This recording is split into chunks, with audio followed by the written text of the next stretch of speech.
Halkam emdirdim, ak sütün verdim. Ösüp buldum da buldum bitirdim. Çağan deyip boşan kanıp girdim. Ezik adam seni görürsün diye. Yatlap verirdim sen oğlum izinden. Acı yaşa kardı hop kara gözünden. Mekremecim doymadım sücü sözümden. Erik adam seni görürsün diye.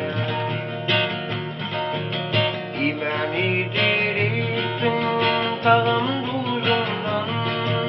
Gitsem serilirdim vah benim yüzümden. Boşa kalmayardım benim yüzümden. Erirkemem seni görürsün diye. Ay neyleyim yaşlım gayrı kursanım. Huda giyip bir yer darlık etseler. Vaktim geçip var yavrum yürüp kıssalar.